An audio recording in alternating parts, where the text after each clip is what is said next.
In your observation, what is the biggest mistake that Canadian companies in the stage where they are, small to medium, and they want to export to the US, they make when they start thinking about selling to the US? What is the biggest misconception or mistake, however you want to There are qualify that? several. One is because I sell to the US, to a subsidiary of a US firm in Canada, I can sell to the parent in the US. That's a big one.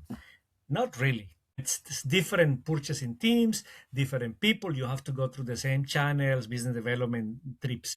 Another one will be, yes, the US makes decision fast, so I'm just gonna go and I don't even need to go. Wrong. You actually should pay constant visit to the market because the small decisions you don't need to travel, but for the big decisions, the Americans need to see you eye to eye. Do I like this That's right. person? Do they That's have right. the? Do I have a good feeling about them? Those are two major misconceptions when selling to the US. And what do you think of, like, I see a lot of people, they enter the market without any research. They just jump in. And they don't do like market data analysis. They don't really get to know what works in the US versus what should work in Canada, etc. They just blindly, just go in and say, oh, it's a bigger market. I got to go sell more. Well, you know what? That's yeah. That's the basics of any company. And let me just expand on what you said because it's quite important. When somebody has a product and they say, "I created a product," they have to buy it.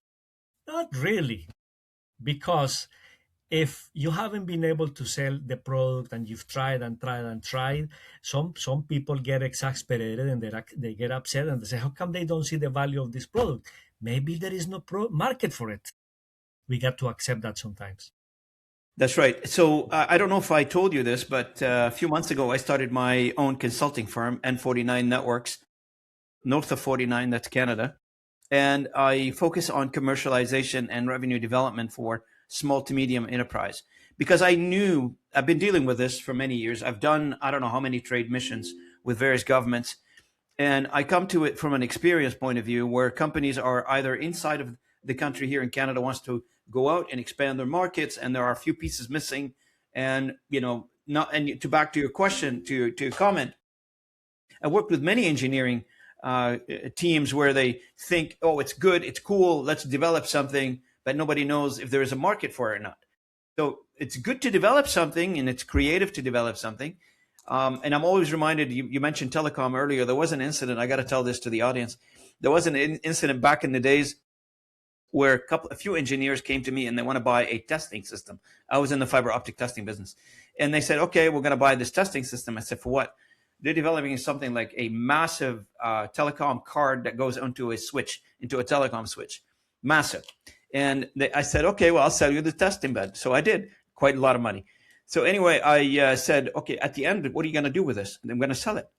All right. So I kept track of it because it was unusually large card that goes, never been developed before, that goes into a switch, into a telecom switch. Now, down the road, I asked the chief development officer for this, were you able to sell this? They said, yeah. Well, I mean, we went to do a presentation for one of the largest telecom. I don't want to name any names. One of the largest telecom in the country. And the answer from the vice president that was in the room watching this episode of presentation, he said, look, you mean to tell me I can take one of these cards, I'll put it in Winnipeg, and with a third of its capacity, I'll cover the entire Canadian internet traffic.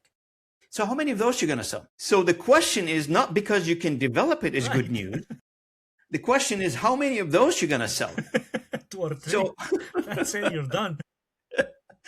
so here is a company that spent, I think it's like $50 million developing this, and they were able to sell one unit.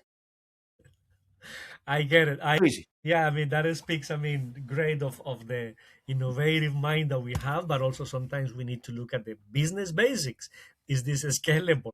Is this sustainable? Is there enough market for it? Or am I just simply building something because I believe in it?